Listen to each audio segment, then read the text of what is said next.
Here we go. Blimey. Another week, another episode. Our second episode of the season. Welcome.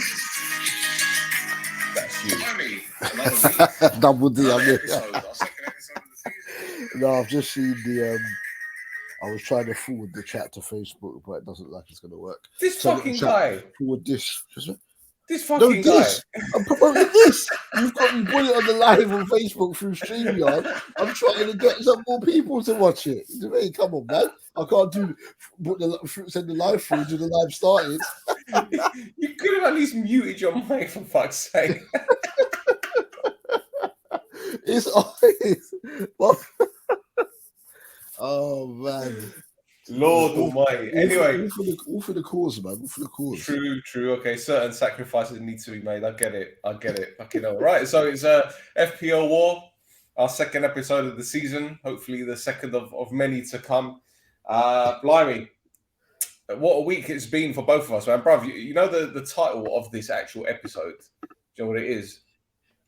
You can see it at the bottom. This reminds us of last season, because this time last season, going into week 2 of this pod, I had a storming first week, and your first week was shit. And then I went from up here all the way down. It was a gradual dip. Yeah, but the thing is that though I had a poor week, I still won my head-to-head at the first day last season.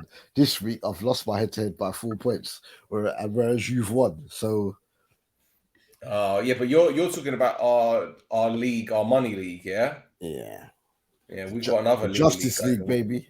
Yeah, we've got another little league going on. That's the No Trofters private league with Rodri and Steve Eyre, and Rodri's down at the bottom. Rodri.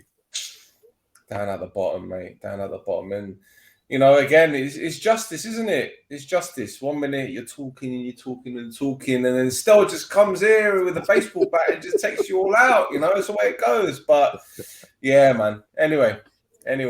How you been anyway? I'm all right, just about. Go on. just about. I'm here. Still operating with only one good ear, so that's the one. So obviously the headphone is in that ear. This one's still farting about, but I can't complain. Weather's been nice. That's Steve Eyre, by the way. That's Steve Eyre. He's got internet finally. Big up. Big up, man, like Steve, my guy. Oh, did you tell him that what I told you about TalkSport? No, I didn't. I forgot. That's on me. Sorry, go on. You tell him while he's listening. Go on, you tell him. Who was the player? I can't remember who the player. Oh no, Trevor Sinclair. Yeah, Trevor Sinclair was shouting out Steve on TalkSport because they were talking. They were having a long convo about Phil Foden. And Trevor Sinclair was like, oh yeah, Steve Eyre was showing me from back in the day. I thought, yeah, give Steve a minute because Steve knows his ball. Yeah. Yeah, Steve showed me about Phil Foden from when he was young, and I thought, yeah. Standard. There you go. Represent. We have people who know what they're talking about on this pod. Exactly. There you go, Steve. Can't say that for everywhere, but you know. All right, mate. All right, let's talk about this now. Yeah, let's talk about your team, because really and truly, no. I want you to go. You want me to go first, or you want to do the post-mortem second? Actually, yeah, come. No. All right, come. Do mine. Let me get this out of the way because, man, I want to quit. I've not had a first week this long in God knows how many years. I usually get at least 56 points minimum on the opening day of the weekend. Look at this. Right. So let me see if can I zoom in? Hang about. Can I zoom in? Let me go. Do you have to? Let me. I just want to see if that looks good. Does that look all right for people watching? Right. Does that even look right on the screen? Let's pick up from where we were last week. So I believe on FPL War last week, my goalkeepers were David Raya and Sanchez. I think I was up to there. Or I had Ward because Kasper Schmeichel. You had Ward. You said you weren't sure. You said, if I remember correctly, you weren't sure who was going to be the number one for Leicester. It was either going to be Ward or Everson. Yeah. So then, so I did have. I changed most of my keepers by then. Yeah. Right. I think it was just the one. So yeah, well, I got Everson in anyway because I know Ward had only played, I think, one preseason game. So I thought I'll get them both in, both 4 million, makes it be flexible for other areas of the team. Ward started, so now I know Everson I can let go whenever I've got two transfers, or should I choose to use my wild card? Because with the World Cup and you having unlimited transfers during the World Cup, it means that that's basically like another transfer. So that transfer in the first half of the season that usually I'd use around Christmas will probably you'll see me using that very, very early on because of the fact it's like having another one when the World Cup's on, right? Yeah. So I've got the two 4 million keepers. Kept Robbo in there. Perisic, obviously I was saying that he'd had a knock. I was saying it on FPL War last week. So therefore, I should have just gone for Session and kept it on the same side. But Conte had been gassing up Matt Doherty. So I went for him to only be on the bench and only get a few minutes at the end. But it's better that he did come on and get that 1 point, because otherwise that would have been like Nori coming off my bench and he scored the own goal. So he had -1. Right? Yeah. Since the last in the back.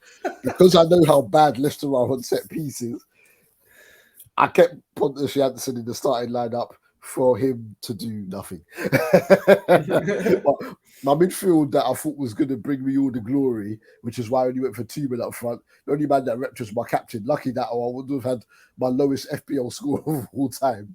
Yeah, Salah, goal and assist, second half. Him and Nunes linking up well. Neto, apart from 1 or 2 good runs, didn't do anything. And that's what I mean. That doesn't result in FPL points. Wilf Zaha, I was hoping, because he's always scoring against Arsenal, I thought Wilf was going to do something. Goal scoring, it was only really 1 attempt that he had, but he should have had an assist because he played a lovely ball through to Eze, and Eze did some nonsense, and obviously then Ramsdale kept it out, right? Otherwise, that assist there would have won me my head-to-head, right? Coutinho, apart from a pass to Ramsey and a deflected shot that got saved by Travers, didn't do anything. Maddison at least got an assist. His corner got headed in by Castagna. So just 2 men out of my 5-man midfield that I've basically based my whole first few weeks on. That was it. Up top, Callum Wilson, great goal with the outside of his foot for the second goal against Forest. And Kane, boy, though they let in 4 Southampton, their keeper, was he the Bazuna? Old Man City keeper. I don't even know. He was determined. He was determined not to let Kane score. Made 1 or 2 saves from him. Really good one on the near post. So that was it. So it's just when you're playing head to head, just those fine margins. Fine margins FPL overall anyway. But a Kane goal, Eze scoring from Maddison's pass, Ramsey scoring from Coutinho's pass. Robertson even put a ball into the box that someone should have got on the end of in the first half against Fulham, which we weren't too great in. Could have been a different story, but 47 points. I'm not going to lie to you, bruv. I can see you using your wild card in week 3. I'm not going to lie. Using it where? Week 3. Week 3. Yeah. Probably not, because when I built the team, I built it to look ahead at the first 3 weeks of the season. There's maybe 1 change I would have made, but I ran out of time because I had errands to run last Friday. But otherwise, yeah. So yeah, I'm not really overly bothered as of yet because I've got money. You should be. Every point counts, mate. Not really, because it's a long season. As I said, 16 game weeks before this, 16 game weeks before the World Cup, 22 after. There's going to be rotation, etc. Some people will get pegged back. And I've got money in the bank right now. That was the whole point of the change that I made. So if I did want to make a change, I could do it now without having to scramble and do whatever. I've got like 1.5 mil in the bank or something like that. So we'll see. Whereas I know not so many people. You got a difficult game this weekend in the Justice League, man. Well, I'm playing K. I'm playing Karam, and he's finishing the top 3 every season that I've done it. So, I mean, at the moment, I'm thinking probably it might be a defeat. Then whatever, I'll bounce back. I'm gonna be confident in myself. I've got confidence in myself. Otherwise, there's no point in playing the thing. I mean, fair enough. Point in playing it. But yeah, but there's opportunity. I could easily immediately make a change from Kane to Haaland. The issue there is that Kane has lost so many owners, he's gone down to 11.4. Haaland has gone up to 11.6 because of the amount of people that have brought him in. But obviously, because of the 1.5 mil got in the back, I could easily make that change. I should have really gone with Tony, who was in one of my original drafts, so that would have given me more money. I could have then had Cancelo at the back, for instance, when I made that changeover from Perisic. So is all that first game, because he's always like that. You can only have 15 players, you can't have everyone. So there's always going to be errors or someone you had in there that you've taken out that's going to get points or whatever, man. But yeah, I was just sitting there thinking to score that low. And literally, if West Ham had scored against Man City, I would have won. It was so annoying. I would prefer to get battered than having that hope right until the end of the last game of the game week. And then it's like, oh, get me. I prefer to get battered than win, but it's what it is. It is what it is. All right, I'll bring you my team. I'm very happy with it. Very happy with this one. Mr. 70 plus points, yeah? 70 points. And it would have been more if I was brave and went 3-4-3 and took out either Trent or Robertson and put in Dewsbury Hall. But that is my team for the week. That's why I messaged you. That's why I messaged you, because I thought you start him, because that's what the conversation we was having last week about differentials. Dewsbury Hall can play. He's a decent player, but he's got a shot on him. He got a few shot on goals and assists to end last season. That would be your different. That's different. Obviously, you won your head-to-head anyway, but that was your differential right there, because you know he's going to start. You know he's going to start. I was sweating with my head-to-head because my opponent had Haaland, and when he got the first, I was like, here we go. And then he got a second, I was like, shit, I'm going to lose this one. But turned out all right for me in the end, so I can't complain. But I was very happy with the weekend. All right, the Liverpool lads, apart from Salah, let me down. Trent and Robertson didn't do too much from an attacking perspective, and Trent was absolutely bullied by Mitrovic for the first goal. That's the problem when you go two at the back and some people go three at the back from the same team. All you need to do is concede one goal, and your whole game week could get jacked up. You know what I'm saying? So I would have gone one because I wasn't 100% confident we'd keep a clean sheet against Fulham, because usually, as you would have seen with my team, I only had two Liverpool men. I literally 90% of the time have three Liverpool players in my team.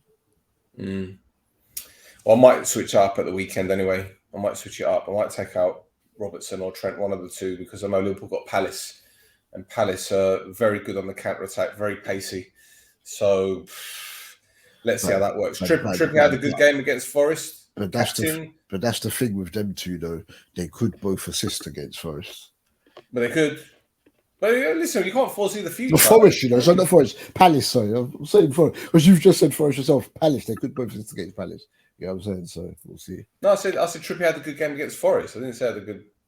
Anyway, whatever. Anyway, so I'm saying that I know that Liverpool got Palace next, and that's why I'm saying that they could assist against them. But I didn't say Palace; I said Forest. So I'm saying because you said Forest, so I said Forest, not in terms of Liverpool performance. So we're all with the Forest. Palace on Monday. We're gonna go missing in the Forest. They could both assist. So like I was saying, Trippier had a good game against Forest. I think was he captain that day, if I'm not mistaken? I'm not sure. Zinchenko, fantastic debut for Arsenal, got an assist. Then obviously the midfield, Salah, who I'm thrilled I put him as captain. Not the greatest FPL player of all time, Mohamed Salah.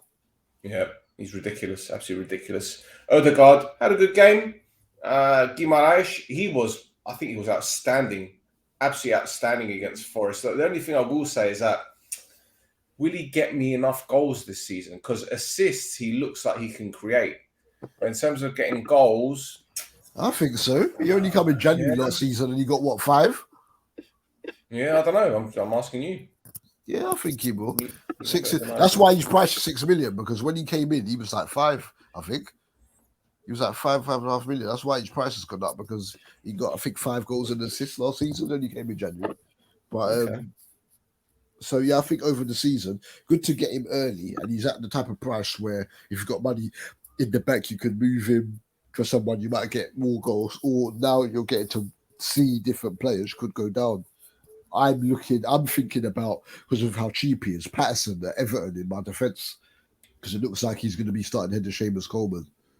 So obviously, when you see how things go, then you see people that are at reasonable prices, and then you start to squeeze people in, and then that will free up money for obviously when Okay. you've got to make them changes when people go up.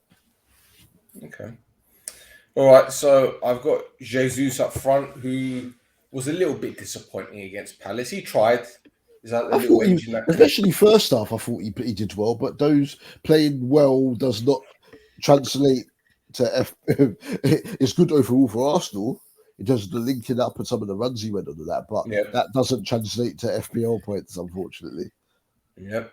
And Harry Kane practically non-existent against Southampton, and it's almost as if it's standard with Harry Kane. It takes him a few weeks to get started. And I'll tell you what, bro.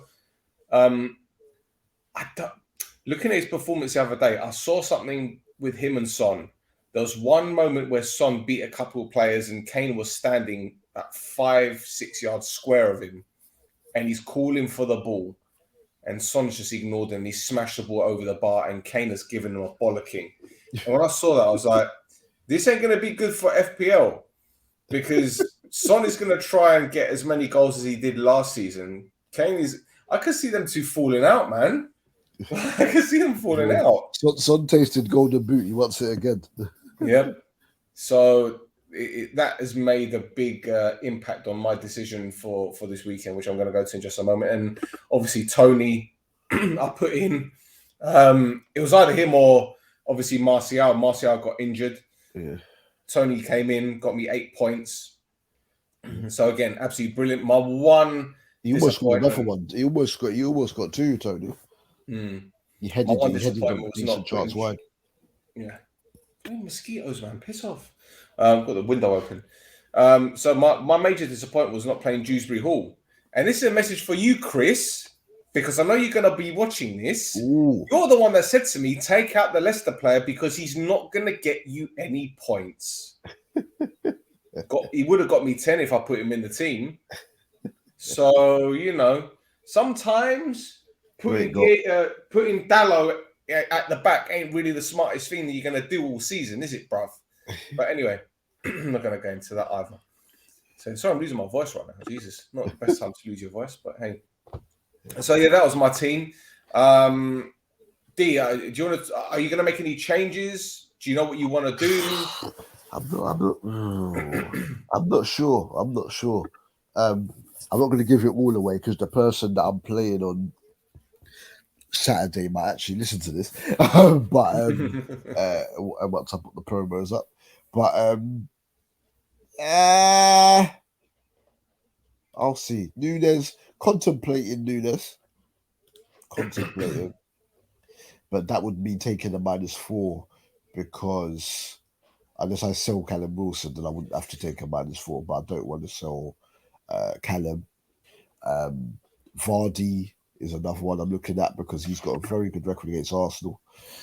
But yeah, I was surprised in regards to game week 1. I was surprised that you captained Kane because I know Kane's got a good record against Southampton. No, I put vice captain. Huh? I put him as vice captain. Oh, you did have Salah as captain. Okay, I thought. Yeah. Okay, cool. Because I was going to say a lot of people captain Kane. If you look through all the games in the Justice League, a lot of people captain Kane, and I was surprised at that because Salah has scored on the first day of the season every single season that he's been at Liverpool, and now with 6 years, which was obviously he tied for a couple of seasons back with Sheringham, and then Salah will probably be my captain for most of the season now. Yeah.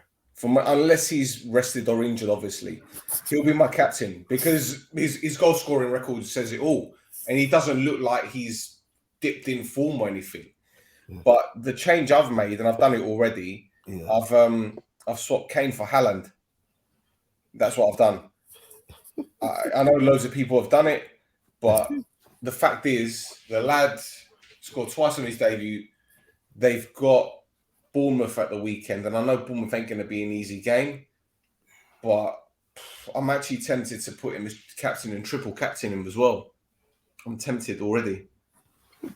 Don't use your triple captain so early, man. I'm tempted, bruv. I'm Don't use tempted. it. Save that till later in the season because believe me, you're going to need it later on. You're going to need it. No, I know. Don't get me wrong, I know. But thinking about it, like I said, I'm tempted, bruv. I'm tempted to do it. But then again, Bournemouth started the season well. Yeah, they beat Villa 2-0, Yeah. and that's one of the problems. That's why I was thinking at first, should I go all in on Villa? And I thought, you know what? Stevie G, not even been there a year yet, and he's already made numerous comments about the fact that, like, he doesn't think certain players in the squad want it. He was saying that from the back end of last season. So I thought, let me not go all in and just leave it at Coutinho, seeing as he was reasonably priced at 7 million. I'm glad, because if not, it would have meant I would have had Ings up top too. He was unlucky, had a decent chance, and it would have meant I had Matty Cash as well, because I was going to sell Perisic for Matty Cash, so that wouldn't have run. I expect them to bounce back, but yeah, it's annoying because you look at that, because I was sitting there thinking I want Tony, but I thought I can't have everybody, so I thought if I'm defo going with Wilson, got Kane in there because I didn't want to not have a premium forward. So then obviously then it would be awkward to be able to get to them unless I took a points hit or used a wild card or whatever. But I would have been better off because then it would have been Tony Wilson up front. Then I've got Brendan Johnson on the bench. And then that would have given me more money in the midfield to have had Son or KDB, who both assisted. So this is the FPL life we chose, man. You just hurt your head constantly. I'm trying to not usually I open the app every single day. I've tried not to open it for a couple of days because I'm like, oh, goodness sake. It's frustrating. It really is frustrating. And like, I've seen your opponent at the weekend in the head-to-head. He's a menace. He's a menace. Bro, I look at his squad and I'm like, okay, that's ridiculous. That's absolutely bloody ridiculous. I don't know how I can compete with that. I don't know how I can compete with it, but you know, at the end of the day, it's a long season, as you said, and you never know what's around the corner. I mean, it's going to come to a point where I know that I'm going to get really frustrated with one or two players. Like, for example, Jesus, for example. After week 4, if he hasn't scored, I'm going to take him out. I've got no patience with a lot of people. I know they say you've got to be patient, this and that. His percentage has gone down. His ownership has gone down by 5% already because he was on 76.2% ownership. The only time I've ever seen that before is Mo Salah. Yeah, never ever seen anyone own that much, right? And because he didn't score, it's gone down by 5%. I thought everyone's probably selling him and probably reworking it to get Haaland in or whoever, you know. So, now he'll get goals, but that's how people are. They don't want to fall behind because overall points, you know, you can always get it back if, as you said, you use a triple captain and it works, or you have that week where everybody fires because it does happen. But if you're in a head-to-head league, mini league, that's when the problems start because you're going to look at your opponent's teams and what they're going to think that I need to do this to match whatever, etc. You know, so that's when it comes complex. People thinking, if I don't have this person, I'm going to fall behind. For all we know, because they're playing Bournemouth, Pep might put Haaland on the bench. And then because obviously it's 5 subs, bring him on like after 50 or 55 minutes. And he can still score anyway. Just like we saw Nunes come off the bench and score an assist. But it's Pep, innit? And that's the reason why I don't go all in on City. Remember, I didn't even used to pick their players at all at the start of his reign. Then obviously I started putting Aguero in. And last season I had Cancelo for the whole season. Apart from that, I didn't even have any of their people. But, you know, so yeah, it's Pep. He does the most random things at a certain time. But Pep roulette. To be honest, it would be a perfect time to start Alvarez. If he gets Alvarez, he's 21, 22. If Alvarez scores a goal early, who knows what he could do this season? Yeah. And he can play anywhere across the front line, even though he's a really good finisher. So, never know. It's him I don't trust. I think he's gonna do. I think he's gonna do something. So I'm just holding my horses for now. You know. All right. Okay. Well, I'll tell you what. Let's look at the first league that I want to discuss right here, which is our No Choftes private league. Right. Don't forget to get your enabler team as well that you sent me. I want to see how many points. Do you know what? I can't remember the fucking login. I need to.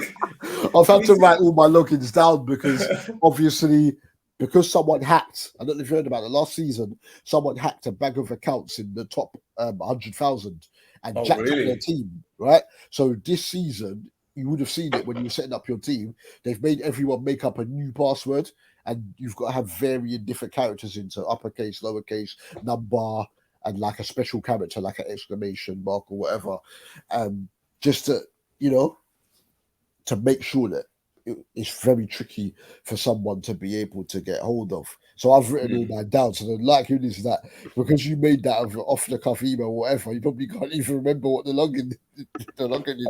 I've got it saved on my Safari now.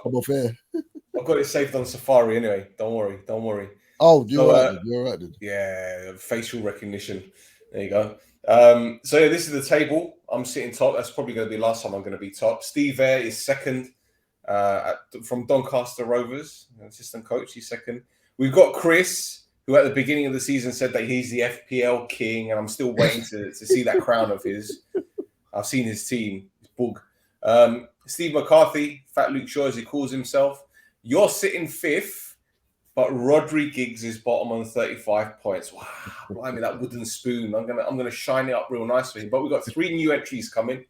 We've got Magis and his brother Mario, the Ottman brothers, and Panayoti Zahari, an Omonia player. He's a winger, and he got 77 points last week. Now, I don't know how this thing works. With these players coming in, do they start on the points that they've?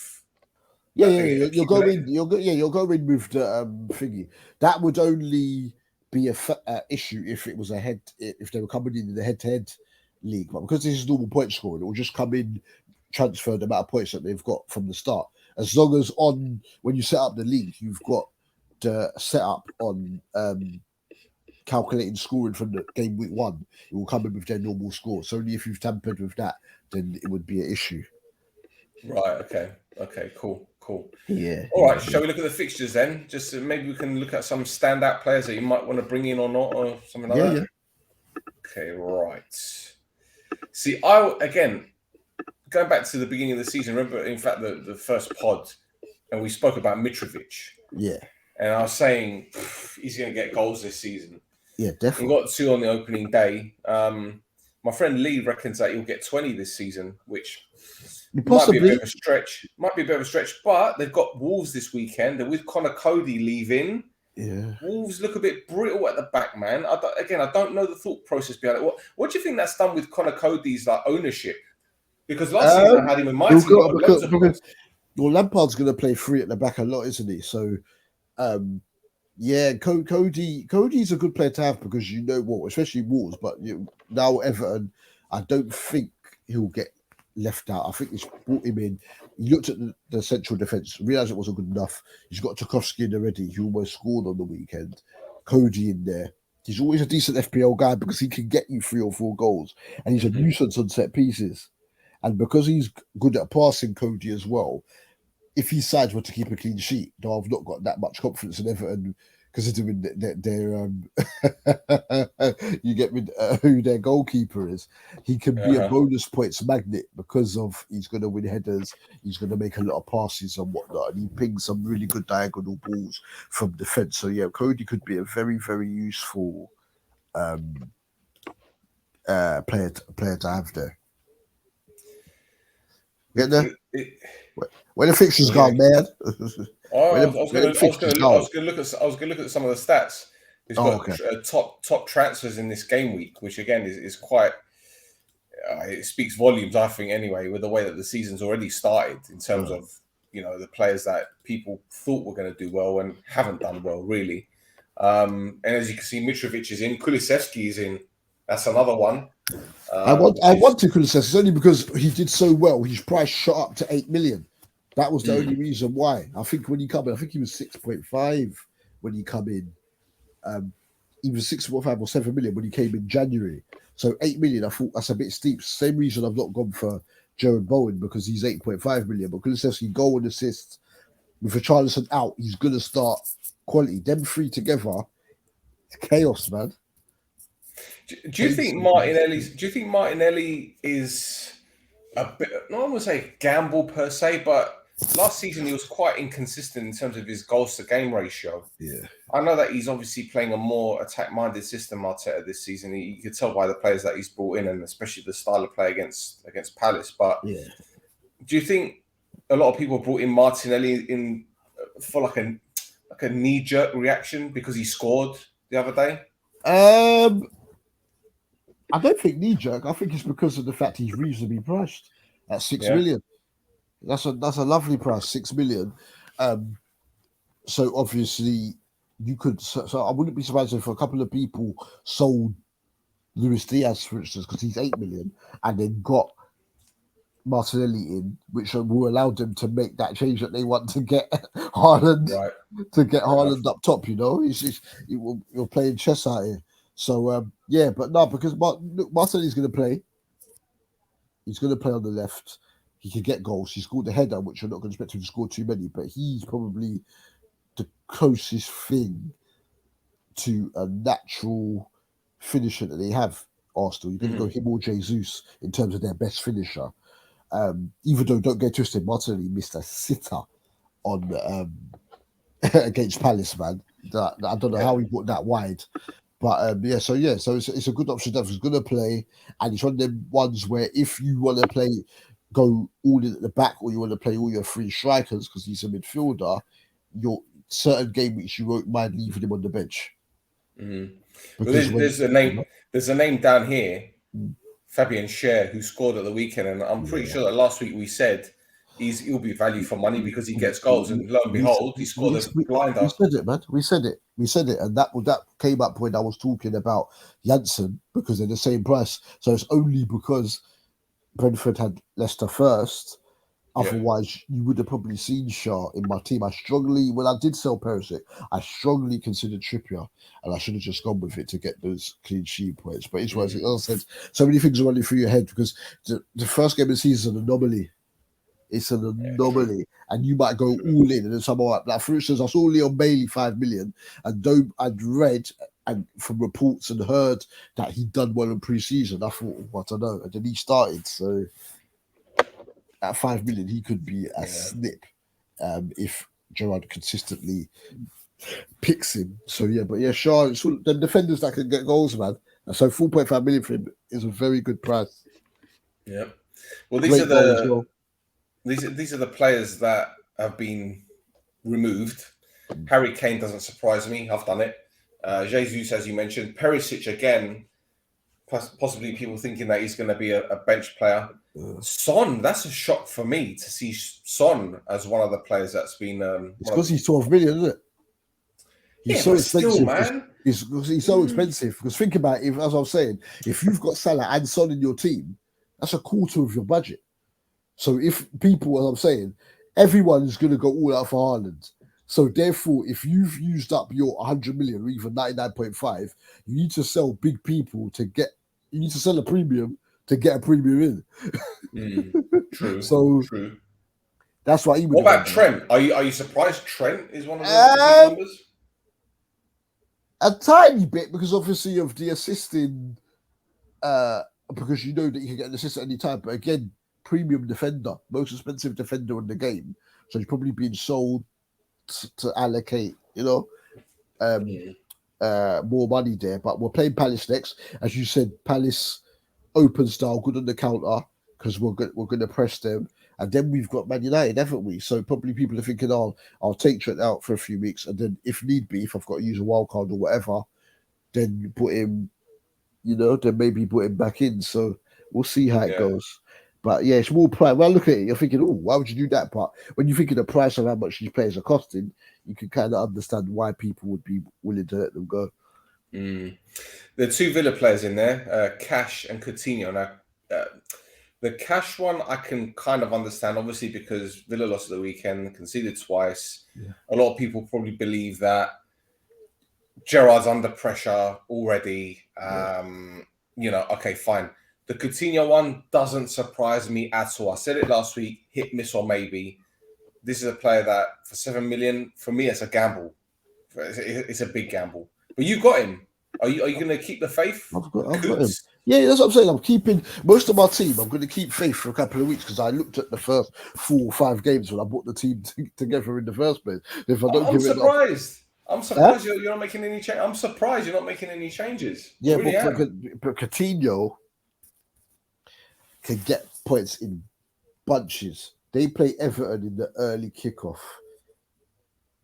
I expect him to. I expect him to get a goal contribution. Okay. Personally. So I'm going to keep the faith because I looked at obviously Villa's opening games and I put him in there. So 35 minutes in, I'm gonna clip it. um, 35 minutes in, I'm gonna remember it. you know, so yeah, I'm going to keep there because 7 million is that's a cool price for a midfielder. I'm a huge James Maddison fan, but he's 8. If Coutinho was 8, then I'll be looking okay. Let me, because there's options. There's 5 million midfield. Because look, Bournemouth's first goal was scored by Jefferson Lerma. If ever there was an enabler in FPL, if ever, all he does usually is get yellow cards, Lerma. You get what I'm saying? And he scored the goal. So certain times when you pick your team, just like your mate was telling you to take out Dewsbury Hall, it's sometimes those ones. Look at last season. You picked your team, and Ash told you take out Allen. Allen scored. Ash told you take Fabinho out. Fabinho after that scored like 3 in 5 games. You get what I'm saying? Those enabling players that you usually look at and you think that they're not FPL guys. Sometimes there's a reason why you thought to put them in your first place. Your gut, whatever it was leading you in the right direction. Because just because you put a player in your team doesn't mean they're going to be in your team for the whole season. You could just use them for a period, and sometimes that 5 or 6 game weeks, they could be devastating. So that's why I'm going to keep faith with Coutinho, because I expect some GNA to come. But when I do make my changes, if he's not done it, I'll take him out. Problem with him is that he does things in bursts. When he wanted to push through his move to Barcelona, he had the greatest half a season I've seen. One of the greatest half seasons I've seen from a Liverpool player ever. Like I think he got 7 goals and 7 assists or something like that. So if you've got that player at the right time and they do that, and that's what I was thinking when I constructed my midfield, players that can get goals and get assists. So nobody's going to score every single game week. So if I react and take a couple of them out, then I guarantee they'll both do something and I'll be sitting there crying. So yeah, I'll keep the faith. If it was normal point scoring, I wouldn't feel the pressure. But head to head, you're sitting there and you're thinking, So yeah, it is what it is. What it is. What it is. What it is. What it is. I'll let it play out. All right. Well, there's a few names here which didn't surprise me, bruv. Bernardo for a start, because I know he's linked with a move to Barcelona. Everyone's quite tight. Yeah, everyone's quite tight-lipped about it. I know the players basically turned around. He says something along the lines of, "Don't quote me on this," but he wouldn't mind a move there. Rashford and Sancho. Now, well, Rashford's being linked to PSG today, isn't he? But Sancho, I don't know what was going on last week. I'll tell you this for now, yeah? I'll tell you this for now. The moment Rashford missed that one-on-one against Brighton, all those people that removed him went straight on their fucking FPL and they went, "I'm transferring you now." I'd have done the same. And to be honest, when I was doing like my teams before the season started, I was like, shall I keep him in? Because I know he's going to play. Yeah. But is he going to do anything? And I'll tell you this, a player like him, I'm not surprised, but I'm just like, how can you fall like that from grace? So far, like, I get it. He broke through the first team. He scored on his debut, but was riding a crest of a wave. Immense footballer, and he's still got the talent, but I don't know. Is it the off the field activity with the getting involved in politics and all this kind of shit? Is that?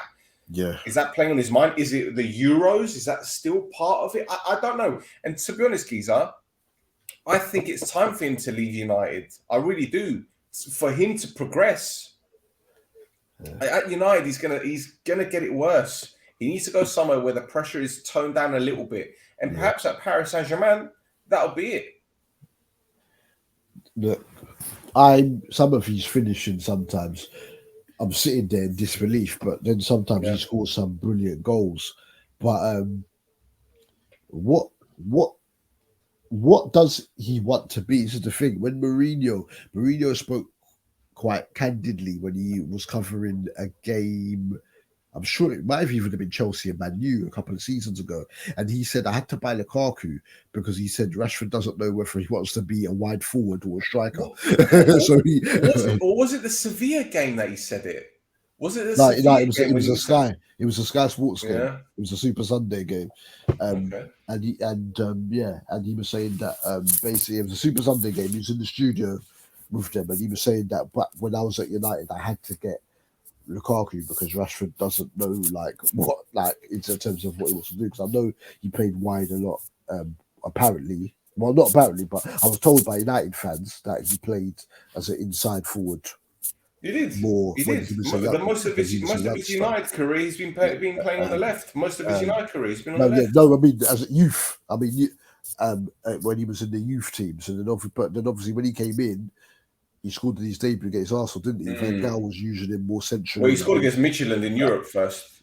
There's a Midtjylland in Europe when he because there was loads of injuries and all that kind of shit, and he played against Midtjylland, and then his league debut was against Arsenal. He scored twice. Yeah. Yeah. So yeah, we'll see. But the reason why people were enticed is because 6.5 million. That's not taking up a large amount of your budget. It's what everyone thinks. People look at teams sometimes and they're like, I can't believe you've not got this person. You've got a Yeah. budget. You've got a budget. You Yeah. can't just pick who you want. You've got a budget. The budget's there for a reason. The more premium people you got, then you've got to compensate with the other areas of your team. So when you see Coutinho 7 mil, Rashford 6.5 million, you get what I'm saying? You're going to get them in. I looked at Ward Prowse because I know the free kicks and penalties. He scores from open play. I'm sitting there with egg on my face. I'm like, why don't I put them in? I'm always like, and then I put them in, take them out, experiment. And I think what the problem I had, as soon as because there's so much pressure to make the Justice League, and because people take so long, because I do the payment first, the day that literally FPL started again for the new season, I made my team. So then you're playing with it on a daily basis. I think if I'd waited until a week to 10 days before the season, then I would have had tunnel vision, and then you would have seen Tony here or Nunes or whatever, and then I would have got the usual amount of points in the mid 60s at least that I get on the opening day of the season. But yeah, is what it is. All wild. All wild. All right, let's look at the fixtures then, because I'm sure we can gauge or predict what's going to happen with these matches. You mentioned Villa Everton. You think that Coutinho's going to have a good game. What about Arsenal Leicester? Again, I'm tempted to go for it at the back. Vardy. Yeah. I think that's going to be a draw. I think Vardy and Maddison. Vardy. I think Vardy and Maddison can do something there. But to say that as well, Leicester at the back. Come see, come saw. So therefore, they barely kept any. I say come see, come saw. No, that's actually a compliment. Leicester defensively are not the one. Arsenal could definitely score against Leicester. They look like there's more belief in there in the Arsenal team. Could be Jesus' first goal, but yeah, I think that's going to be a score draw. So I'm keeping Madders in my starting lineup. Well, the thing is, I was thinking about going for it at the back, taking out one of the Liverpool players and putting Dewsbury Hall in the middle of the park, given his first game of the season. Yeah. He plays on the left, doesn't he? Arsenal's right back will be Ben White. Now, again, it's all a gamble. It's all a gamble. And I'm trying to think tactically here. The problem I have... Easy, Michael Cox. Easy. Yeah, bruv, you know what? The problem I have here is if I go free at the back with 5 in midfield, with Dewsbury Hall, and if either I take out Trent or Robertson, and one of them get an assist or a goal. That's what happens. And then I know, it's ifs and buts. And I'm seeing these cussing. players on the fucking bench, and I see like with Dewsbury Hall this weekend getting 10 points. Oh, fucking hell, man. Honestly. No, like Pereira will probably score a couple goals as well. Do you know what? And he looks like he's got a new lease of life. I think obviously the whole Portuguese speaking thing with Silva and whatnot, I think he's gassed him up. But it'll be interesting. I think Harry Wilson was going to be out, and obviously I was talking him up last week, but then obviously I heard he was injured, so obviously I sold him. With Wilson, I think he's going to be out to the back end of September, so he probably won't be starting games until early October. So it'll be interesting when he's fully fit if Pereira and Wilson both play, because Wilson's going to play wide. But then obviously is who he's going to pick in this, if he's going to keep Cabano, etc.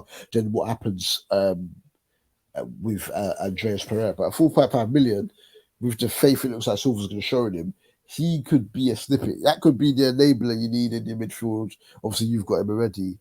Quite a few people have got him actually, got decent ownership to allow you to do things in the midfield. I'm still thinking about Stuart Armstrong, 5 million, Southampton. Because obviously he's been playing behind the striker. But Brighton Newcastle's an interesting one in terms of the next fixture up, because it's crazy when you look at where they were a year ago, but people might start honestly doubling up on Newcastle defenders, especially when Botman gets fit, because they're so well priced. They're so well priced. Trippier at 5. We've spoken about the goal threat that Fabian Schär has. That game, unless Newcastle on it attack wise, that could be a 0-0 draw, which will get more clean sheet points. Do you think Brighton are going to go in on the offensive like they did against United from the off, or are they going to show Newcastle a bit of respect? This is the thing. This is the thing. Man United don't match up well with Brighton. And I was saying this before the game for anyone who would listen. If you look at the wins that United have got, whether it's the 3-2 when Bruno got the penalty after the game had finished, or the 2-1 at Old Trafford when Welbeck gave Brighton the lead and whatnot, the way that Brighton space and what Potter does with players interchanging positions, regardless of what managers in charge of Man United, they struggle. So Sunday didn't surprise me. I just wish I'd bet on it. You know what I'm saying? It did not surprise me in the slightest. Whereas the way that Howe's going to operate Newcastle, Potter will be wary of what St. Maximin can do. He'll be wary of Wilson's movement. So look how deep, because of the way Brighton set up, look how deep Cristiano was coming to get the ball on Sunday. I've very rarely seen him outside the box that much since he's been at United. But that's what the way Brighton set up, what it made them do. They'll have more to think about with what Newcastle have. So we might not see them as on it as they were against United, but we'll see how it goes. That's why I'm thinking that's going to be a draw there. I might be wrong, and if I am, but we'll see. Yeah. City Bournemouth. Will Pep Roulette strike? Well, I tell you what, if he doesn't pick Haaland, I'm gonna fucking lose my shit, honestly. If he doesn't pick him, I'm gonna start writing letters. I'm not gonna email, I'm gonna write letters, because at least I know letters will get there. Do you get what I'm saying? Fucking hell, man. Jesus. Well, yeah, again, this should be a home banker, shouldn't it? It really should be a home banker, and you're kind of thinking that Haaland will get a goal, or he's taking penalties now, so it's going to be one I'm definitely going to be watching closely. I think the most interesting game out of these ones for me anyway is Brentford Man United, because obviously United being my club, but Brentford got a good draw. They brought in, is it Damsgaard they brought in from Sampdoria? And I'm a big fan of Nicole. Good player, man. He's a very good player. And we were saying last week, where's the creativity going to come from now that Eriksen's gone? Well, there you go, problem solved. And I was saying that they were linked to him, so yeah. But he's a good player. He's a good player. Surprisingly, and I'm so glad I put Tony in my team. So glad. Do you know how I signed off last season with him, and then he stopped. He wasn't scoring, and everyone lost faith. He got a goal against Villa, and then he had a goal and assist against. They were away at Wolves, and he got a goal and assist. And I told you, it's only because his price has gone up, because he's going to start range seat or so for them. So I'm strongly considering him, because I've got the money to do it, to go from Brennan Johnson to go to him. But we'll come to it because it's a Sunday game. I think Forest are going to beat West Ham. So I'm keeping Brennan Johnson in there. Bold. I've got Nico That is Williams in there. bold. after the game they played against Newcastle. At home, first game back. No, I'm not buying it, of the new man. season. I'm not buying it. Sorry, I'm not buying it. I'm not buying it. Everything doesn't go to on paper. Yeah, come like Love Island every week. Otherwise, football wouldn't be what it is, would it? I'm making my bold call. This one I will bet on. Can we just quickly go back to United against Brentford? Yeah. Do you think that Tony will absolutely bully Maguire? Do you think they'll put Tony on Maguire? Yes. I don't know if he scored, but he's going to win headers and bring his teammates into play. There you go. Right, Chelsea Spurs. Now, another reason why. Okay, forget the fact that Kane didn't score on the game week 1. Forget the fact that he's always a bit of a slow starter during the season. I wanted to keep Kane because I know that Chelsea have got a few issues defensively. I think Thiago Silva might be out, if I'm not mistaken. Koulibaly, I don't know if he's going to be fit. So you're thinking that Kane is going to be up against Cucurella and Sarr or who's the other guy, the other defender? I forget his name now. He's got a brother at Watford. I forget his name now. Chalobah, yeah. But then, again, I'm thinking... Fuck's sake, it's Spurs against Chelsea at Stamford Bridge. When do Spurs ever get a victory against Chelsea at Stamford Bridge? In my lifetime, 4 or 5 times? I think Kane scores. Even if Chelsea win, I think Kane scores. Oh, you know, you fucking saying that I've made the change. Which is why I'm not. That's why I'm saying that that's what I was saying earlier on. I was immediately thinking, okay, Kane to Haaland. And I thought, no, but I looked at the fact they've got Chelsea's second game in the season, and I know that he can score against them, and that's why I picked him in the first place. That's what I'm saying. I think he scores. The thing with strikers, you don't need the team to necessarily win. Well, with any player, but obviously defense, you're going to pick them, put the people in your starting 11 that you think are going to win. I think he scores against Chelsea. I think if Everton had a bit more about their game, they could have done something on Saturday. But saying that I had that game on my lappy, I was covering the Bundesliga game. But what I saw, I thought that game was just full up with corners, and that really. I think, Kane, I can see Kane scoring a header. Well, mate, for me, if Haaland scores the same amount of goals, if not more, then I'll be happy. Do you know what I mean? Because if Kane scores 1 and Haaland gets 1, I'll be like, okay, that's all right, because it balances it out. Yeah. But if Kane gets 1 and an assist, that's when I'm going to be pissed. Do you know what I mean? Yeah, because that's the reason also as well that I'm thinking I might not make a change this week, because then I want to have 2 free transfers for game week 3 if I don't. And then with those 2 free transfers, then if I did want to take a -4, that allows me to change 3 players of my team without drawing for the wild card yet. So that's why I'm contemplating, because I'm thinking if I had confidence in this team, you know what I'm saying, then I might as well get me. So I'll see how it goes. There's still lots of time until what's the deadline? Deadline's at 11 o'clock on Saturday morning. I'll be doing the show. I'll be doing the radio show. So as soon as it comes to that break, I'll be like, you know. But you got Liverpool Palace as well on Monday. Liverpool Palace on Monday. Wait, get the other couple Saturday fixtures back up, please. Well, actually, no. Actually, I can get them. Southampton, Leeds, and see, these are one of them ones. Look, like Rodrigo, because he was a forward and was a cheaper option, was in my team for a decent amount last season. Now he's a midfielder. He scored Leeds' equaliser against Wolves.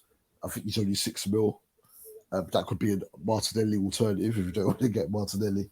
But Leeds, Aronson scored. Aronson's only 5.5 million. Yep. So there's some decent Leeds options there. You know that these players are going to get minutes because there's no Rafinha now. So Aronson, people think that Greenwood up top's going to do stuff off the bench. Gelhardt is one of those people that he's going to win a lot of free kicks and penalties and whatnot, because he just dribbles and he's direct. And that height with his low center of gravity just draws people. Obviously, Arsenal had already battered them beforehand, but they were played Arsenal They were home to Arsenal, and Arsenal beat them up, and then they got a penalty at the end that Rafinha scored because Gerhardt came in and was dribbling, and Ben White just can't seem to handle people dribbling at him.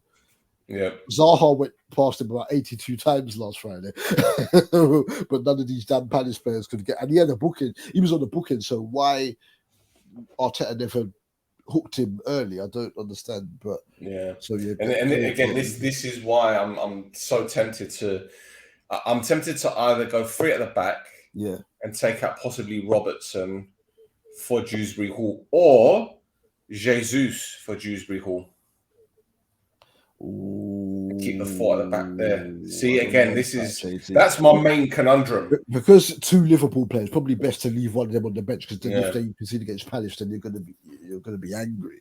But we'll see. You touched on Wolves and Fulham earlier. Yeah, that could be points. I see a score draw there. That could be points. Yeah. I need Ait-Nouri to do something. Otherwise, it might be Ait-Nouri to share because they cost the same price, something like that. I need Ait-Nouri to do something there. But yeah, Podence from midfield. Hwang is a midfielder now other than striker. East set up Podence. Decent options at Wolves. Because once they get going, I think they'll be okay. But as you said, defensively, usually when Nuno was there, you know that they weren't going to concede much. So concede about 44, 45 a season. So Cody, good option, etc. Largate's come in. They were kept a few clean sheets last season, but now with Cody gone, that experience there at the back, and he was captain, you're looking and you're thinking, yeah. Do you know what? Now you say that with Pereira, again, something has just crossed my mind. Caicedo, the Brighton central midfielder, ran amok against United, bossed that midfield, right? And he got that knock from McTominay. Now, is there... there might be a bit of a chance that there's a South American rivalry there with him and Guimaraes, and there might be a booking here. So again, in my mind, I'm thinking, what don't I, if I could swap? You're thinking bench. You're thinking bench. Yeah. Guimaraes. Potter will have a plan for Guimaraes. Yeah. Graham Potter was being linked to Juventus today. I don't know if you saw that. Yeah, I saw it. Yeah. So see, there you go, Rodriguez. If you're watching, Europe is seeing what time it is. Because as I said, I had no idea who this man was until Ostersund's played Arsenal in the Europa League, and though they got beaten, they got beat at home when they was at the Emirates. Man, the passing, movement, Seema that was on, I think he was on loan at the time from Watford, or they bought him just after that, scored a brilliant individual goal in that and whatnot. The football, I thought, okay, so when Brighton got him, I thought, because remember, Brighton played well in their first game under him away at Watford, but then after that, they was a bit, but then they gave Potter a new contract early. And I thought, what's going on there? But then after that, despite whatnot, just the football, if they just had that guy up top, Undav could be that guy, but it looks like it's going to ease him in. They just had that guy because Welbeck's great link-up player and whatnot, but has never scored enough goals, right? If they get the football, and I'm like, what? Yeah, just ballers all over it. McAllister baller, Trossard baller. So he'll have a plan. If he's he'll have a plan for Guimaraes. So this might not be the worst game to leave him on the bench for. And the things as well is that we all set our teams up and we think that we're flipping Sir Alex Ferguson when we set it up, but there's always someone, whether it be a late injury or whatever, doesn't play. So then that first person off the bench is key. So you might end up getting Guimaraes points anyway. So So benching Bruno might not be the worst decision. Yeah. So there you go, Rodri. You got a manager in Graham Potter who you don't rate, but he's linked with Juventus, whereas your guy ended up at Newcastle. I know where I'd rather be. Anyway. So yeah, that's my So I think I'm gonna. It's called gambling, right? So I think you've done. So the change is done. You've confirmed. No, I haven't done it yet. I haven't done it yet. So if I make the changes, and let me do that quickly. Hang on, if I make the changes now, I'll show you what it would look like. Save it because I've saved my team, but I can change it as well. Can't I? Can change it back. It's not official. It ain't about all right. So yeah, here it is. This is what my team will look like with my potential changes. There you go. Actually, let me swap. I'm about swapping with him. There you go. So that would be it. That would be it. It don't look too bad, to be honest. It don't look too bad. Jesus, Tony, Jibril Salah. From a points perspective, a points potential Yeah, perspective. if Odegaard's on set pieces, with Leicester's defending on set pieces, it might be a bit. So he might be able to grab himself an assist. Bro, I'm never taking Odegaard out unless he's removed of the captaincy. He's in because he's captain. That's the be all end all of it. That's the only reason why I've got him in. And he's a good player, don't get me wrong. But in terms of, guaranteed games, I put him there because he's Arsenal captain. Yeah. And I had him there last season anyway. So how much is he? How much is he? 5.5 or 6? 6.5. 6 million, yeah. You should look around for other. I hear you with the captain thing, but you should look around with the other 6 million options because he's a really good passer with the ball, but he works. He's got a very good work rate on him as well. He should be a person that should almost to an extent be a luxury guy, but just the way Arteta set up, he's got to do a lot of running and whatnot in there. It might be someone, not now, early to start the season is fine, give him his chance because that's why you picked him, but there might be people around that price range or maybe even $500,000 lower, cheaper than him, that give you the opportunity to do other things with your team, because this is now where it gets complex because of the price changes. As I said, this Kane Haaland thing already is looking peak with Kane going down, and if he doesn't score against Chelsea, Kane's going to go down even further. Yeah. I don't know. So yeah, I'm gonna leave it as it is. I'll leave it as it is. I'll have a think about it tomorrow. I'll see what Ben Dinnery has to say, because obviously Ben's got a lot of insider information and whatnot. Yep. But yeah, that's what I'm gonna go for. I'm gonna go for the 3-4-3. I'll put Guimaraes on the bench. Let's see. What am I doing? Why am I overthinking this? I've got. I'm overthinking it. I may make. I'll send it to you for us to wrap up on. If I don't make any changes, I'm gonna go 3-4-3. I'll just send it to you now.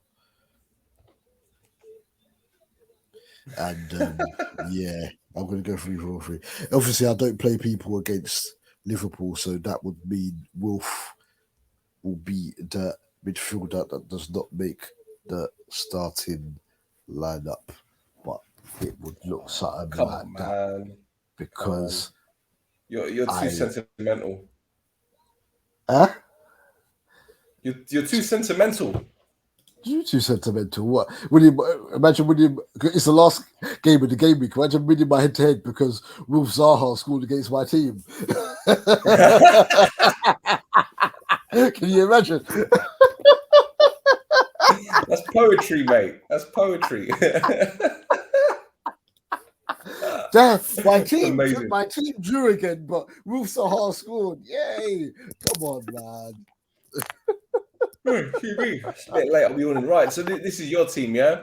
This is your potential team. If I don't make any changes, a lot of time between now when we're recording on Thursday night and Saturday at 11 a.m. A lot of time, but at the moment, yeah, that would be it. Leicester, I've got no choice because I've got both their keepers for now. That will change in a few weeks. Yeah, I'm going to give Nico. You've taken out Janssen as well. If I'm saying with chest, yeah, because I think Man United are going to score. I expect United to score.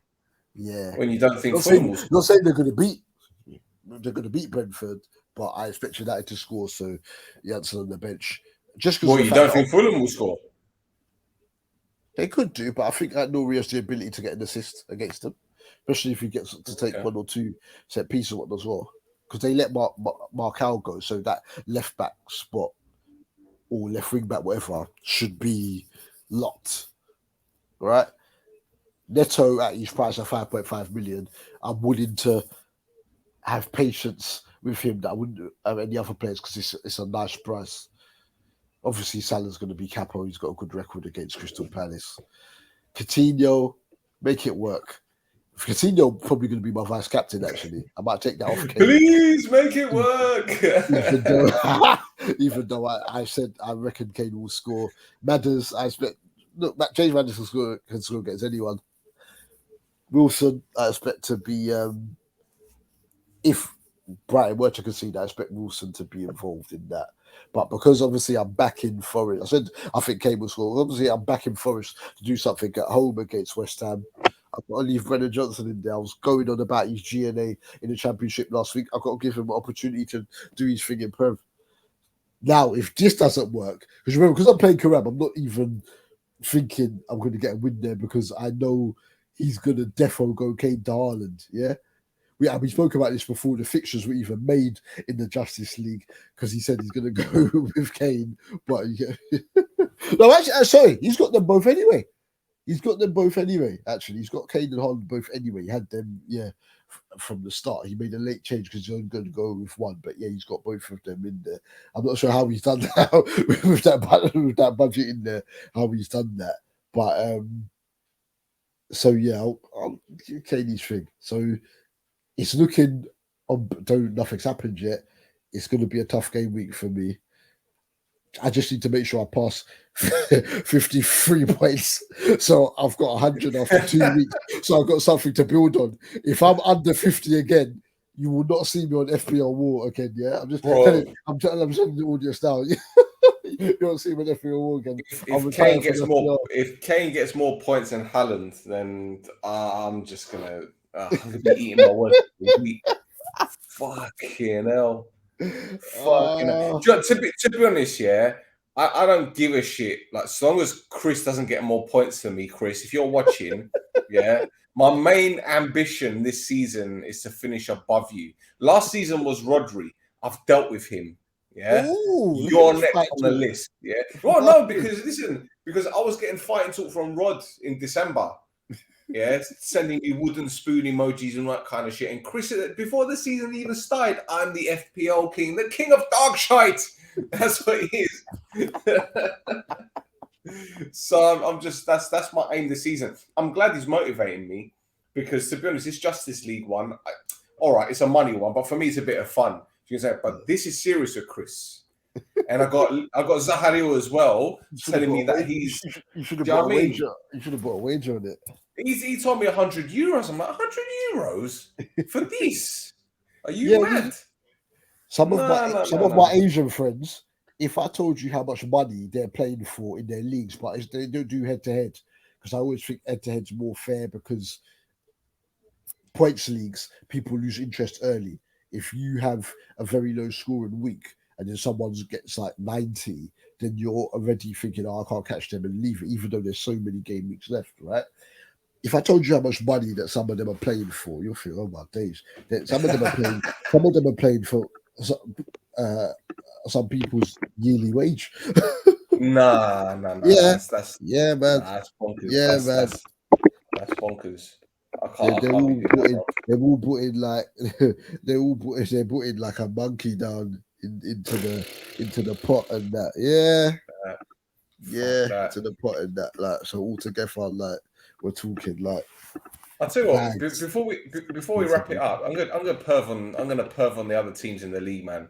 So Steve's got a decent team here, man. Steve knows what he's doing. Botman, all right. Botman isn't fit yet, but he might feature. Martinez, okay.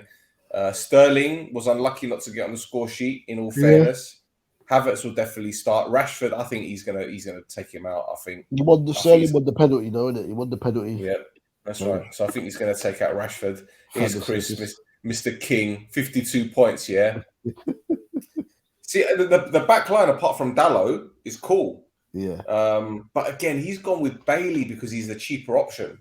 But again, the Dalot, 4.5 million. I've seen him in quite a few. In leagues that I'm in, Dalot is quite popular. because Bro, for me, I could never put Man United defenders in FPL. I could never. Did you see the state of their defending? Have you seen the state of it? Like, no disrespect, yeah, but Wan-Bissaka must be sitting on the bench thinking, is this fucking guy better than me? Like, seriously, like, you know? Zaha had a good game. He might have a good game against Liverpool, as you said. Sterling, again, good game at the weekend. Kane and Jesus, see, again, I don't know if he's going to make any changes, Chris. I don't know. I don't know.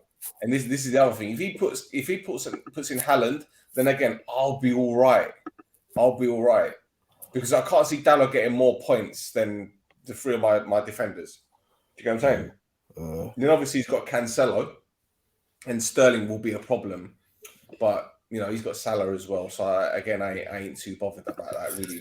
But yeah, Steve has got. Yeah, so he's got he's got Burn in there, yeah? Okay. Jesus, Haaland, De Bruyne. He's gone with De Bruyne. See, yeah, I haven't seen that many people with KD being this one, to be honest. KD, I had him in a draft, and I thought, nah, it's just too much money, him and Salah. So the other players I had in the team, it wasn't feasible for me. The other areas of the team are too weak because they take up so much of the budget. So I left. I had Son in my very first draft, had KD being the latter one, and I ended up leaving both of them and downgraded in terms of price my midfield because it was like, nah, it's too much, man. It's too much, man. And don't KDB got a lot of more goals than assists last season. In that price range, he's often someone that gets overlooked. Yeah. Not all right, let's look at Rodri's scene. Let's get the violin out. Alisson, Martinez. Oof, Martinez, bad game. Koulibaly probably injured. Malacia, he probably ain't going to start the weekend. Van Dijk, okay. Sterling, Diaz, Ericsson. He's gone excited. There we go. Johnson, Haaland, and Kane. Yeah, that's one of those teams.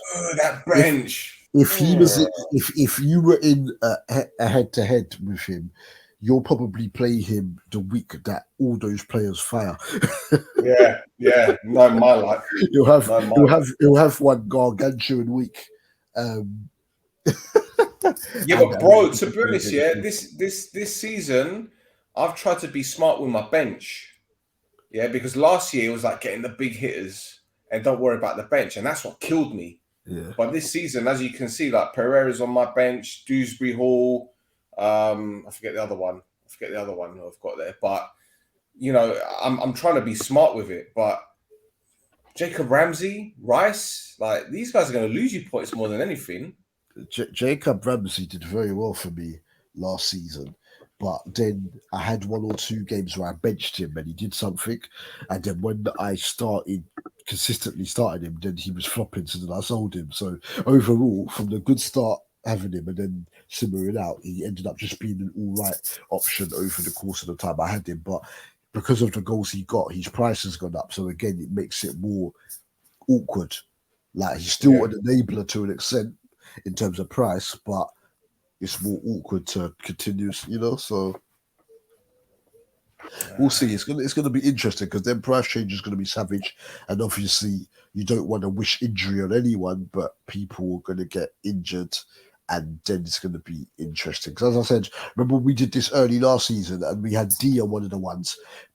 This is when Antonio had that hot start to the season. And what did I say? Mm-hmm. I said we're gonna find out about who are the real managers out here when Antonio stops scoring. And then after that, I think he did something in like 3, maybe 4 game weeks for the rest of the whole season after that outrageous start, right? He went at least 2 months without scoring a goal, maybe even longer than that.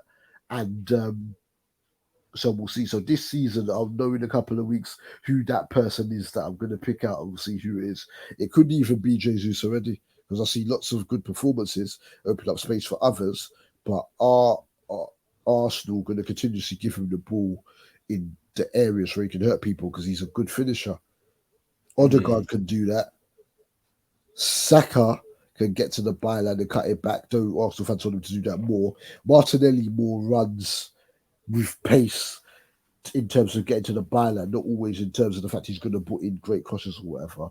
But if they can link up well with him, you could have an outrageous season, or you could have them ones where he doesn't score until game week 8 and his ownership has gone down to like 50% from the 76. So it was that. So we'll see. But he'll probably score against Leicester, I would think, because their defense is a bit. Let's see. All right, mate. Well, we've done an hour and 15 minutes. Let's wrap it up.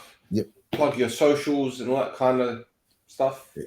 I don't like saying the good stuff. Other people say it. It's rubbish. Right. It's on on the screen. Right? You can't see it for the because obviously this will be the audio will be up as well. So this is for the audio peeps. At Double D, that's DUBULDEE, and I am part of the D&D Football Factory, and our at is at DD Footy Factory _ on Twitter and on Instagram. And you can catch us live every Saturday morning at 10 a.m. on Top FM 95.5 FM. Probably if you're not in London, probably the best reception you'll get is on the TuneIn app, TuneIn or the radio app, 10 a.m. Saturday morning. If you can't catch that, all the shows go up on our SoundCloud. That's D&D Football Factory on SoundCloud, and we're under the Shoot the Defence network, so you can just search D&D Football Factory or Footy on Top on the Shoot the Defence network, and you can catch, and that's Shoot the Defence everywhere. Apple Podcasts, mate. Audio Boom, Spotify, everywhere. You know, absolutely fantastic. Well, boys and girls, this has been another episode of FPL War. I hope we haven't bored you. Me being so braggadocious this week, some people might wish horrible things on me for but thank you again for listening and tuning in. As Dee said, we are on loads of audio platforms, and we got the Apple podcast charts the other day. We're 25th in Belgium, 5th in Ukraine, 10th in Estonia, 8th in Cyprus, 43rd in the UAE. We're not doing too bad. Let's get it right for non-English speaking countries as their first language anyway. So that's it. So thank you for everyone tuning in. This will be on YouTube very soon. So if you are watching on YouTube, like, subscribe, leave a comment as well. Because we'd be interested to see what you guys have to say. And also follow Boots and Bants, because his show is flying at the moment. He's doing really well on TikTok. Got his 100K account back. And hopefully he'll be joining us sometime soon. So until next time, boys and girls, have a good week. And please, Harry Kane, don't score, motherfucker.